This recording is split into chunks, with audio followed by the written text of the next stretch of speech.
My name is Nicola, aka Socrates, and you're watching Singularity One on One. As always, I will be the man with the questions, and today my guest is Emily Drabant Conley. Hi, Emily. Welcome to Singularity One on One. Hi, thanks for having me. Did I pronounce your name correct? You did, Drabant Conley. You got it. Fantastic. Well, Emily is a research scientist and director of business development at 23andMe. And I have to begin our conversation today with a little disclaimer of mine, and that is that it's been probably over 5 years now that I had made that choice for myself, and I actually went ahead and did the 23andMe phenotype SNP test that they're offering to their customers. So while I intend to ask some tough questions today for myself, I made that choice long time ago. So with that out of the way, Emily, I'm so happy to have you on our show. Oh, thank you. I'm happy to be here. Fantastic. So let's jump right in. Can you please tell us a little bit about yourself, who you are, and what you do? Sure. So I am a neuroscientist by training. I did my PhD at Stanford. I spent several years at the National Institutes of Health as a research fellow, and I actually thought that I would remain in academia. But I slowly started to get a little bit frustrated with the pace of research. It felt like things weren't moving fast enough, and we were making some discoveries in genetics that were really exciting, but they weren't really being translated to the general population. And so I joined 23andMe 5 years ago, really with that intention of bringing so much of what we learned about human genetics to individuals through the 23andMe product. And so now I am the director of business development here. So I oversee our research partnerships. That's fantastic and fascinating. So tell me, what's your biggest dream then? What's the best case scenario you can ever envision in your field and what you do? In our field, I think one of the really exciting areas in the field is understanding differences for this is totally from a research perspective, but thinking about how we can use genetics to better understand who should be taking which kind of medication. And so we're starting to see that with cancer now, where people are genotyping tumors. And on the research side, we're thinking a lot about, how could we actually use DNA to predict which medication might work for one person versus another person. And I think that we're starting to make advances now. And I think that in our lifetime, we'll see some pretty significant improvements so that people don't suffer by taking a drug that doesn't work for them or gives them terrible side effects. So basically, I think you're talking about personalized medicine. Absolutely. Sounds good. So tell us a little bit more about your company. Who is 23andMe for, and what do you guys offer? So 23andMe is a direct-to-consumer genetic testing company, and we provide people with access to their genetic information. So we're one of the few companies that make this available. And the process is really simple. People who are interested go to our website, 23andme.com. They purchase a 23andMe saliva collection kit. We send it to you in the mail. You spit into a tube, and that goes back to our lab. And then we analyze your DNA at about 750,000 points or SNPs through your DNA. And then that information gets uploaded into your own personal 23andMe account, where you can access your raw data and we can give you an interpretation of your genetic ancestry. Mm-hmm. And so what kind of information is it that you're offering to those people, and how is that useful? Why should they care? Yeah, so in the United States, what we're offering is access to raw genetic data as well as an interpretation of your ancestry. So, where your distant ancestors come from, where your more recent ancestors come from. We can give you a breakdown of, do you have any Native American ancestry or Ashkenazi ancestry? What percentage of your DNA may come from China, or from Japan. And I think that there's really meaningful information embedded in our genetics. And for people to be able to access that, I think there's kind of a way of knowing ourselves more deeply. There's also health implications. So if someone has Ashkenazi Jewish ancestry that they didn't know about, they may want to think about other health tests. Their doctor may have other recommendations for them based on that information. So it's really valuable data. Mm-hmm. Yeah, and I myself, for example, discovered that I'm 2.8% Neanderthal, which was really no surprise to anyone who knows me. Unfortunately, or fortunately, I don't know. But let me just add that 23andMe provides information in four categories: medication response, disease risk, inherited traits, and inherited conditions. So, and I think you guys have already what, 850,000 customers? Yeah, so in terms of the information that we provide, we the categories you listed were reports that we provided in the health category in the United States. And then at the end of 2013, we received a letter from the FDA and had to stop offering that health interpretation. And we've been working really diligently to go through the regulatory review process so that we can bring the health product back. And we had big news earlier this year where we received marketing authority from the FDA. So the first time ever that the FDA has granted this kind of approval for a direct-to-consumer genetic testing product. And this was for our Bloom's syndrome report. But so we currently are not providing the categories that you just listed. We're not currently providing those in the United States. So we're working to bring that back. Yeah, I am. I am fortunately for me in Canada. So, and I actually did this, as I said, 5 years ago. So I had access to all my data. Now, okay, let's talk a little bit about the FDA kind of cease and desist letter, because some people were shocked, some people were dismayed. I myself, I was like kind of both. Like to me, it was almost beyond. I couldn't comprehend why would someone bar me from this information. For example, in my case, I have very long history of cancer. My mom passed away at 38 from cancer. My father had his first heart attack at 56. Both my grandparents had diabetes. So, and one of them had prostate cancer. So I was very concerned about all those issues. And now, if I were to take the test after that FDA letter was submitted to you, and if I were in the United States, I wouldn't have had access to that information. And that to me is like not only surprising but kind of potentially highly dangerous, actually, because it can impact people who have not only the right but the necessity to access that knowledge, and it would prevent them from doing so. Yeah, yeah. When we received the FDA letter, it stirred up a tremendous amount of controversy on both sides. You know, people seeing both sides of the argument there, and I think for us as a company, you know, we recognize the FDA's desire to regulate this space and to make sure that the data that we're providing are accurate and actionable for individuals. And so we've been working really hard through that process, and certainly look forward to a time when we can have the health product back on the market. We're planning to relaunch health in the United States at the end of this year, or later this year. And so, but I absolutely agree. I mean, this is information that for a lot of people is life changing. It's so fundamental. It's core to who we are, and we believe as a company that individuals should be able to access that. Yeah, and in my case, I was actually very fortunate. I was actually mostly good news. So all of my major concerns, I was very substantially decreased risk than the average. So I was just very fortunate in that sense. But let me grab two words that you mentioned there: accurate and actionable. How do we define those terms? Yeah, that's a great question. So, accuracy is measured in two ways. The first way is when you do the genotyping, are you accurately measuring an individual's genotype? So, you're saying their genotype is TT, is that accurate? And that's the first piece. The second piece is the interpretation of that data. You're saying their genotype is TT, and that means that they are at increased risk for developing a certain kind of cancer. Is that information, is that interpretation of the data accurate? So you have to prove both of those pieces. And with our FDA submission for Bloom syndrome, the testing that we did around the accuracy of the genotyping, I mean, it was incredibly accurate. We had nearly 100% concordance between the method that we use and then the confirmatory method you use to test it.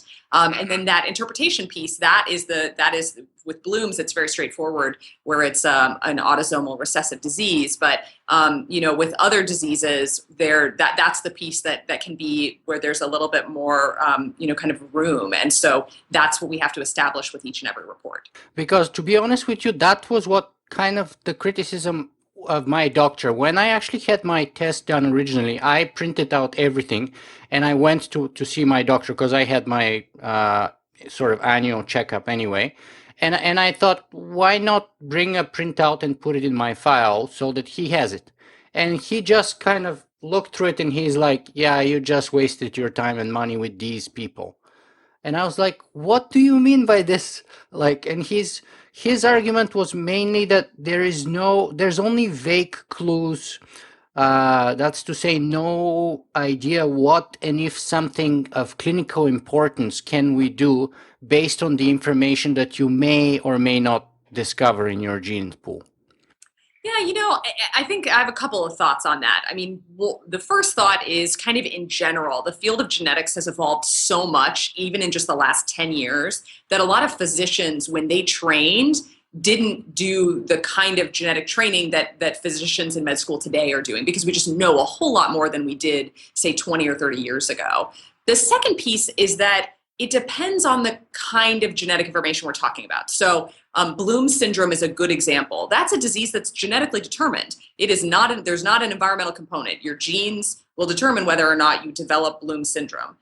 So the genetics are really clear. That's in comparison to something like breast cancer. And BRCA is a really well-known example. Angelina Jolie has been very outspoken about her experiences there, where genetics, they play a role in your risk. They're not deterministic. And so, I disagree with your doctor. I think that there's actually a lot of valuable information we can tell you about your genetics today.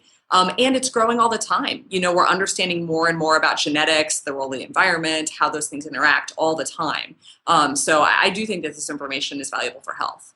Yeah, and I have to say, I vastly agree with you, but I even had the discussion afterwards with my sister-in-law. And she was telling me, I don't want to know what my chances of developing breast cancer are. And I was like, well, if that's the way you want to approach it, there's nothing I can say to you. But for me, ignorance is never the right approach. For me, it's better to have knowledge and to be aware rather than to remain in the dark. That's my starting point. But I guess that's kind of the choice that everybody has to make for themselves. Yeah, exactly. And we feel at 23andMe that you should have that choice. You should be able to say, no, I don't want to know, or yes, I do want to know, and here's how I can easily access this information. I totally agree with you. Absolutely. Now, you're only talking about getting a permission to release the test results for Bloom syndrome. Does that mean you have to get 249 other approvals to get to where you were 5 years ago? Yeah, so the good news is with the Bloom syndrome ruling, part of the decision from the FDA was that all diseases that are like Bloom's, that are autosomal recessive diseases, no longer require what's called pre-market review. So you don't have to submit an application to the FDA before you can market your product. You do still have to do all of the analytical validation that I was talking about, and you have to do user testing to make sure people can understand the results. So you still have to do the work, but you can actually go directly to market with your product, which is great news. So when we relaunch our health product later this year, it will not just be the Bloom syndrome report. It will be more than that. It will include some other diseases like Bloom's. But for other things like BRCA, for instance, those do have to be done one at a time. Yeah, as I said, in my case, major concern was diabetes, prostate cancer, cardiovascular, obesity, things like that. And so it would appear they're not coming anytime soon. Well, we are, working really hard through this process. I mean, our goal, of course, is to get as many reports into the product as quickly as possible. And so we are continuing our work with the FDA in the submission process. But that information, that's only the case for the United States, right? So if anyone in Canada or the United Kingdom, for example, were to do the test right now, they will have complete access to that information. Yeah, the regulations are different outside the United States and other countries, U.S. like the United Kingdom, U.S. I'm not able to get too much into those products since this is a U.S.-based program. We can't market those products inside the United States, but you are correct that people in the U.K. and Canada can access their health reports. Mm-hmm. Mm-hmm. I see. And let me ask you this: who owns the data? Me? You do. You own your data. That's very good, but people would say, well, the company has it on their servers. So how is it that you own the data if they have it? So you own the data in that you can do whatever you like with it. You can download your data from 23andMe and share it or not. If you choose to close your account, your data evaporates from our system completely. But we really feel fundamentally that it's your information and you should be able to choose what happens with it. Now, one of the things that you can choose at 23andMe is you can opt in to participate in research. And so you can choose to share your data with hundreds of thousands of other people at 23andMe that are also opting into research. And then that information can be used to make genetic discoveries. And I think that's, to me, that was actually a huge draw of why I joined the company. Because the research platform that we've created here is unlike anything else in the world.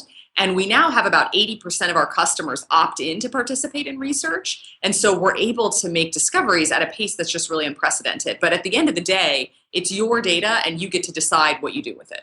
Mm-hmm. So if I decide to opt out of any research and etc., that's a possibility? Absolutely. Absolutely. Who has access to my data on your servers? So if you've opted out of research, then there's no access to any of the members of the research team. Your data is just used to create your 23andMe experience, and that's it.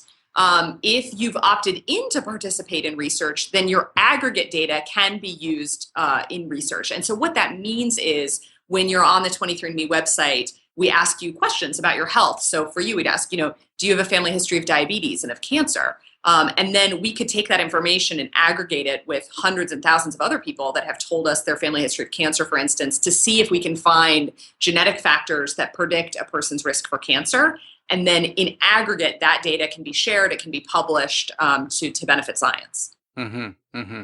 Yeah, and I personally don't mind sort of helping out in that way. But I recently interviewed Mark Goodman, who wrote this book called Future Crimes. He's the chair of policy law and ethics at Singularity University. And we were discussing the hacking issue. And the idea is that, recently 110 million people's credit card information was downloaded by the 16-year-old Russian kid or something like that from Target. How is, for example, my 23andMe DNA data safe in your hands on your servers? Because that's an issue. Let's assume you have the most kind of privacy focused predisposition in the company, and if I opt out of anything, no one has access to my data. What about hackers? Yeah, it's a great question. Privacy and security are something that 23andMe think a lot about. We absolutely use gold standards. We use physical barriers. We use technical barriers. And one of the critical things that we do is we separate your data. So your identifying information like your name and your address is stored completely separately and de-identified from your genetic data, which is also stored separately from your survey responses, like that, if you'd said you'd had a family history of cancer. So all three of those pieces of information are stored separately. Are they encrypted? Yeah, we use heavy encryption, absolutely. So, we've never had a security breach here. We absolutely recognize that privacy and security are really important to our customers and important to us as a company.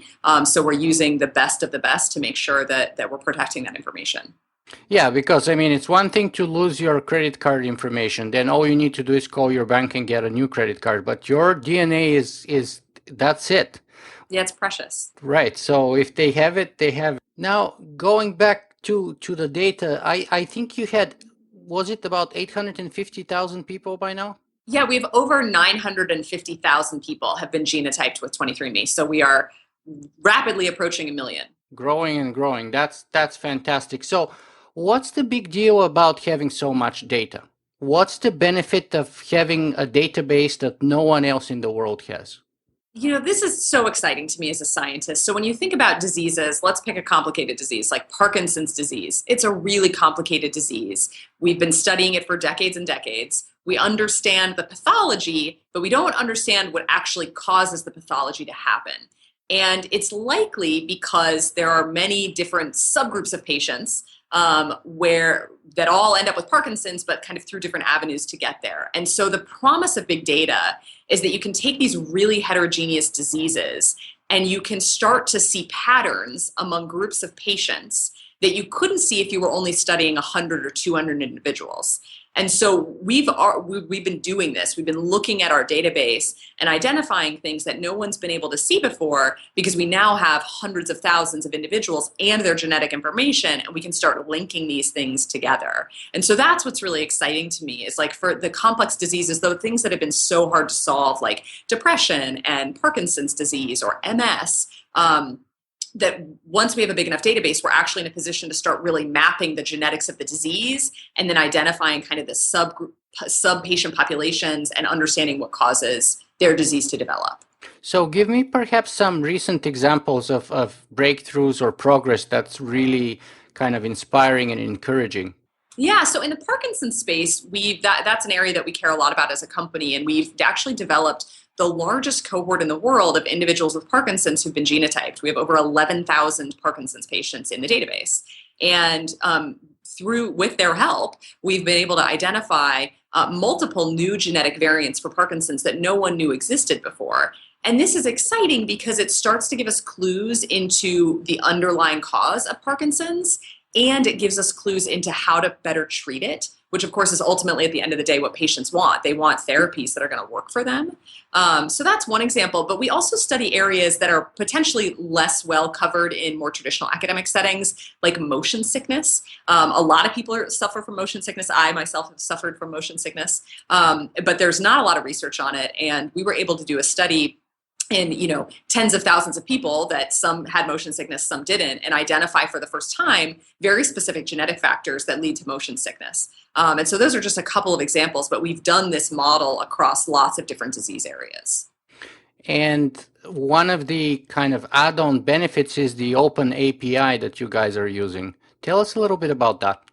Yeah, it's sort of the first ever genetics API. And this is a way for partners to leverage genetic data from 23andMe customers who would like to do that. So if you think about, you can log in with Facebook through an API. We have a similar system where if there's a third party developing some kind of app, like there's an example looking at your ability to your heart rate during exercise and your VO2 max. And so there's genetic factors that predict VO2 max. And while we don't report on that, that's something that a third party can develop an app for. Our customers can consent with the API and say, yeah, pull in my 23andMe data to give me my score on this, and then use that. And so we have dozens of developers using the API right now for really diverse set of applications. So it's pretty exciting. Yeah, and I'm kind of looking to find out the name of the company right now, which is escaping me. But there was a company in London where I actually uploaded my own personal data, and they're giving sort of more focused advice on workout routines and on nutrition. And the two things that I got from there were, one, that I should be doing low carb myself, and two, that I am a fast recoverer when it comes to exercise, but I am prone to injuries, which is very much kind of my experience in life. Like, I do very well with exercise and workouts, but I do tend to get injured too often for my liking. Yeah, and this goes back to, like, you own your data. I mean, I think the API is really about that if there are other entities outside of 23andMe that can use your genetic information to inform you in some way, you should totally be able to do that. And we want to enable that. Yeah, and I find it very, very helpful myself. But let me turn the table here. Did you do the test yourself, and what were the major sort of changes, or what was the big impact it had, if it had any, on your own personal lifestyle? Yeah. So I did 23andMe 5 years ago when I joined. It was the very first thing I did, probably on my first day on the job. And I learned some interesting things about myself. This was back when we had the health reports in the US, and I had very interesting pharmacogenomic data. So multiple different medications where I either would have a sensitivity or where I may have an adverse side effect. And I'm super healthy. I'm not taking any of those medications right now, but it was definitely something to file away with my doctor. And then on the ancestry side, that was also a little bit interesting for me. I found out I had some Jewish ancestry, which was a total surprise. My parents had no idea. And then we had a big debate about, did it come from my mom or my dad? And we got both of them tested. We found out it came from my dad's side.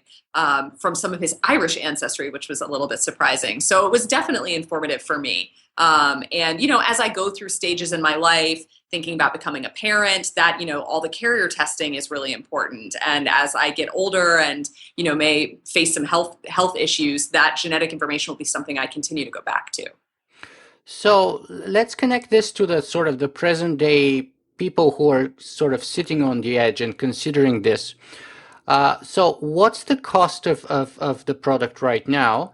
And what's the most interesting or relevant, useful data that they would have access to given the FDA letter and the sort of the limitations you guys have to deal with? Yeah, so the product right now is $99 in the United States. And in terms of the most relevant thing that you get access to, I mean, I think it differs for different people. For some people, the ancestry component is really interesting. People may not have a great sense of their ancestry, or maybe thought they had a great sense of it, and then are surprised. And as I said earlier, that can also have health implications. But I think accessing the raw data, I mean, for particularly savvy users, there is, you can get access to your raw data, and there are, you can reference that to publications and other things that are out there. So that's available as well. And there will be more and more third parties where you can potentially upload your own data, and they will do that service of kind of interpretation for you. Correct. Yeah. And that interpretation is not done by 23andMe. Right. Exactly. Now, let me ask you about this. Going back to sort of the accurateness of the test, we are only doing what's called phenotype SNP testing, right? Yes. Yeah. So there's a difference between. So it's not the full genome. Exactly. Yeah. There's a difference between whole genome sequencing and genotyping. And so the 23andMe platform is a genotype-based test, or a microarray chip. So we're looking at about 750,000 points across your DNA. And what's interesting, and what I think a lot of people don't realize, is that as humans, we're over 99% identical in our DNA. So the DNA that we're actually testing with 23andMe is the places where we tend to differ. And those tend to be meaningful in terms of our ancestry or our health. So is there a benefit to doing a full genome test rather than a partial one like we are doing right now, in terms of the accuracy of the information, perhaps the depth of it? Yeah, you can get different things by doing sequencing, and there are some diseases. So I'll come back to BRCA again because it's a really well-known example. So BRCA is a gene that's been linked to increased risk in breast and ovarian cancer, and there are a couple of SNPs, which is what 23andMe looks at, that have been strongly linked to breast cancer in women of Jewish ancestry. But there are hundreds of mutations in the BRCA1 and 2 genes that have been linked to cancer. And so sequencing is a different technology. It's not what we do, but that can allow you to look at every single variant in the BRCA1 and 2 gene, and it can give you deeper information about your risk. And so there's trade-offs. So sequencing is a lot more expensive, but for some areas you get this, you always get deeper information about the genetic sequence, but in some cases there's interpretation of that is beyond what you can do with just typical SNP chip testing. Now, in other diseases, it's not really as relevant. Like, Bloom syndrome, for instance, what 23andMe does, there's one known variant, and that is the variant that is disease causing. And so even if you sequence that whole gene, it's not going to give you more relevant information. Mm-hmm. So let's talk about the cost and then the trends a little bit here, because I think it's been over a year now, maybe actually almost a year and a half or maybe 2 years, that I talked to Dr. George Church, and he was telling me at the time that the full genome sequencing would be about, give or take, $1,000. So how are we moving? Are we making progress on that front? Yeah, it really depends. That $1,000 number is kind of in the best case scenario if you have your own lab and you've got a whole lot of sequencing machines. That's I would say it's probably more around $2,000 ish right now. There's volume dependencies on how many people you're sequencing, but with the price, the main point is that the price is moving dramatically down. So it used to be $100,000, and now we're down to a lower price point. So that absolutely, as that cost comes down, it moves us to a place where we can think about having a consumer product that is a sequencing-based product. I think cost is the big gate. And let me push you a little bit on this here, because part of the amazing part of the conversation with him was the fact that he told me that basically DNA sequencing capabilities were beating Moore's law by a factor of 4, 5, and sometimes even 6 for the past, I don't know, 5 or 6 years. And that was 2 years ago. So if he was saying, even if it was best case scenarios, let's say 2 years ago, right now best case scenario should be more like $500. Yeah, it's not not for whole genome sequencing. So what's holding it? What's holding us, if anything? There are still some fixed costs, reagents and things, lab technicians and their time, the overhead you've got to buy. I mean, if you look at the Illumina sequencers, these are multi-million-dollar machines. So those components stay in. I do still think the price is going to continue dropping over time. And I think this is exciting for research. It's exciting for consumers. So I think we'll definitely see kind of an affordable whole genome happen in our lifetime. So, yeah, I mean, we are more in the exponential curves here. So let me ask you, how do you see it, not in our lifetime, but let's say in the next 5 years, both in terms of cost and accessibility? And what are you guys working on it? Because right now you have a very competitive product, $99, but it's not the full genome. Uh-huh. That is correct. So, and the big question is, how much more value does a consumer get out of a whole genome? Even setting the cost aside. Say you could do it for super cheap. Is there that much more interpretation we can give you? And there is a fair amount more that we can give you on sequencing. And my estimate is in the next 5 years, the cost is going to come down, and what we can tell you will increase. Those two things will happen simultaneously. So I certainly, sequencing is something we're thinking a lot about as a company, and kind of stay tuned to hear from us on that topic. I think there's, in addition to the value to the consumer, there's also a ton of value to researchers because you're looking at more of the genome when you're sequencing. Yeah, because one thing is that sort of the shrinking cost of the sort of making efficiency with the machines, but the other one is also the scaling efficiency, right? When you have more and more people being tested and you produce more and more machines, you can make it cheaper. So I am hoping that within 5 years we'd have $100 full genomes.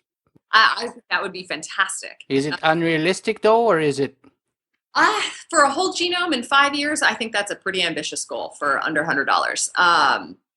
I think that's pretty ambitious, but I do think that the cost will come down. And on your point about accessibility, I mean, I think also we will see the sequencing, or at least genetic testing, happening more broadly and happening as part of the healthcare system, as part of routine clinical care. I mean, I think one of the things that can be a little frustrating is that there was a study that it takes like 17 years for a new technology to become fully established in the medical practice. So it may be a while before doctors are really comfortable with this and doing it routinely, but it's going to happen. It's pretty inevitable. There's valuable data in our DNA that impacts our health, and that information can help healthcare providers do a better job of treating us as patients. So it's coming. I mean, the tidal wave has started. Mm-hmm. I totally agree with you, and I've done actually a number of interviews on the topic. Now, going back to the big data, I previously interviewed David Ferrucci, who was the team leader behind Watson. What's the benefit or the connection between big data in terms of DNA, databases like yours, and artificial intelligence? And can we make the connection? Can we put Watson to work with you or for you? Gosh, that's a great question. It's a little bit outside my domain expertise. I mean, I think ultimately the promise of DNA is that it's like a code. Exactly. But there's multiple factors that lay on top of that, right? There's like DNA and environment, and so that it's not just the DNA, but the DNA is really core, and it's a code. And the goal is to kind of crack that code. How can we understand risk for disease and aging and all of these biological processes in light of our genetics? And so our research team, we have a robust research team. We have over 30 PhDs in-house that are working on this huge data set and using some pretty sophisticated statistical methods to try and understand the relationship between genetics and disease. Taking that to the next step around artificial intelligence, I mean, it's not outside the realm of possibility. It's not what we do at 23andMe, but I'm sure that people are thinking about it. Because I mean that's basically what smart algorithms do, and they're not even considered technically AI necessarily. So and Watson's already being employed to diagnose medical diseases in variety of situations and cases, and is supposedly outperforming the experts in the field. So I don't see how this will be different per se, and perhaps it will be a field where AIs like Watson would shine even more. Yeah, yeah, absolutely. I mean, and I do think you bring up this a point around kind of genetics and diagnosis, and that is happening already in certain diseases where the genetics are really well understood, where we can say, oh, based on your genetics, it looks like you have hemochromatosis. And my estimation is that over time, our knowledge of genetics will increase so much that will become genetics as part of the process of seeing your doctor and understanding what's going on with you will become a lot more common. Hmm. Let me throw in a few audience questions here. Of course, the first one goes naturally to my wife, and she kind of mercilessly criticizes me because out of 170 interviews, I probably have half a dozen of them with women. Uh-huh. So, is it fair for me to say that I just work with what I have? That there's not too many women in those positions in those fields that we are talking about, or am I completely wrong and I should do better job? And if that's the case, what is to be done? I mean, maybe a little bit of both. I think we know that for a long time there have been, less women in science. That's really changing now. If you look at PhD programs today, there's a much more even split between men and women. And so I think, in the next 10 years, 20 years, we're going to see a lot more women in science and leading companies. And it's very exciting. 23andMe is a company that's run by a woman. We were co-founded by two women. And Anne Wojcicki continues as our CEO, which is, fantastic to see her leadership. So I am always pleased when I meet other women in science and business. And I think there are more of us coming, certainly in the future. Yeah, and that's kind of my response. I'm just usually telling her, just give me some time. In 5 years or in 10 years, it will be probably only women. Because here, in some cases, I'm just watching what's happening at the University of Toronto, for example. Here, we have, even in places like engineering, 54% last year were women. In engineering, let alone in the other sciences, we have close to 60 in some cases. Yeah, let's get that versus 20 years ago. It's really different. So it's very exciting to see that. Absolutely. Now, Cynthia Stewart sent this question, which really surprised me. But anyway, so she's asking this. I've read there are physical side effects of being a natural redhead. I would like to know if these side effects are anecdotal or factual, if Mrs. Conley has an opinion.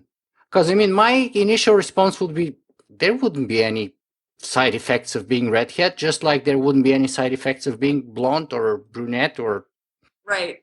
It's an empirical question. So it's certainly something that can be asked. And one of it's actually something that 23andMe in a way is suited to do. So what's cool about our research platform is we have hundreds of thousands of people with their genetic information, and we ask them a lot of questions about their health, but we also ask them questions about a wide array of things, like did you grow up in a rural area? Did you grow up drinking well water? Have you been exposed to pesticides? So we can start to look for relationships between variables in a way that is broader, perhaps, than a lot of traditional approaches. And we recently discovered, for the first time, genetic variants associated with being a redhead. So we can predict with a reasonable amount of accuracy whether or not someone in our database has red hair, which is interesting. So it's certainly something, I don't think we've done any analysis to look at whether redheads are more likely to be diabetic, for instance, or have other, related conditions. But it's something that could be investigated.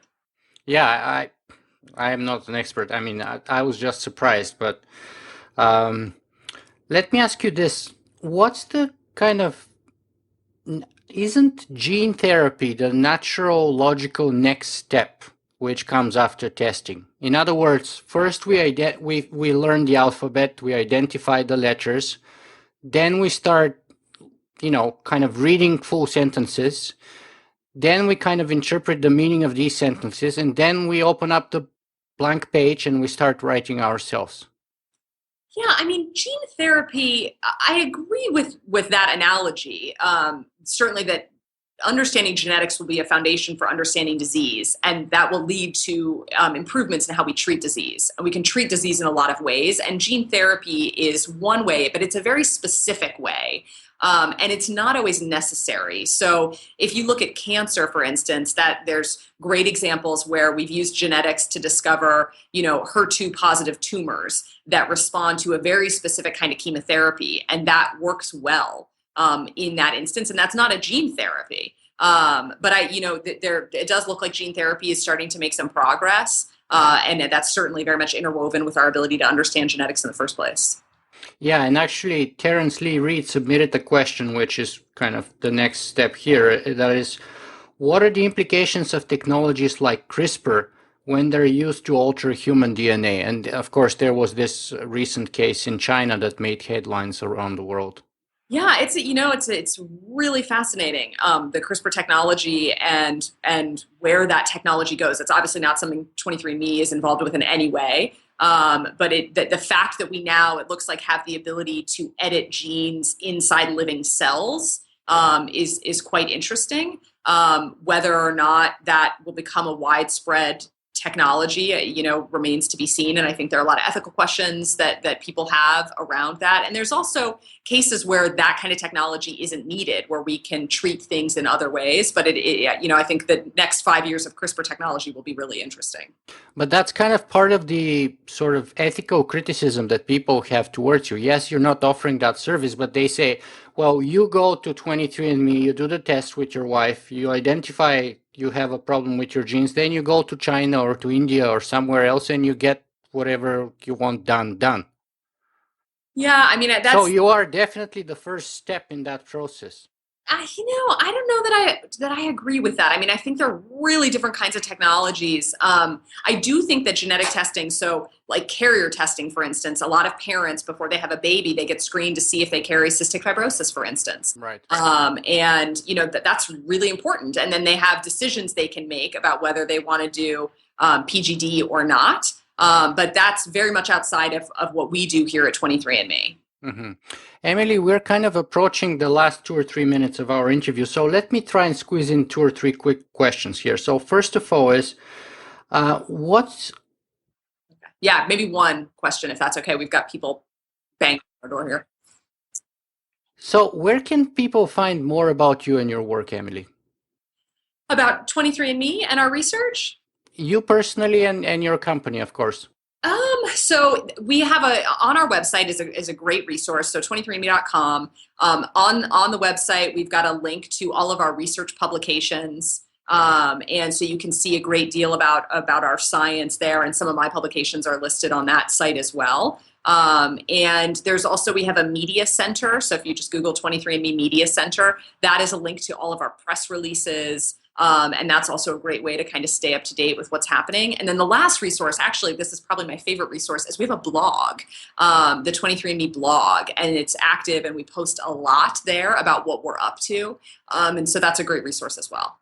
All right. The last question is, what's the final message that you want our viewers and listeners to take away from this 45-minute conversation with you today? I think the message is that we're in a really exciting time. We're in a genomic revolution where we're learning so much about DNA, and we have so much left to learn. So we're really at the infancy in many ways, but I personally am quite excited by where our knowledge is and the potential for where we have to go. And so I think that, if people want to learn more about their DNA, 23andMe is an excellent way to do that. If people want to contribute to research and to our understanding of disease, 23andMe is an excellent way to do that. So I'm very hopeful about the future, and I'm excited to see, we should have this conversation again in 5 or 10 years and see where we are. Absolutely. But for today, Emily Drabant Conley, thank you very much for being with us. Thank you so much for having me.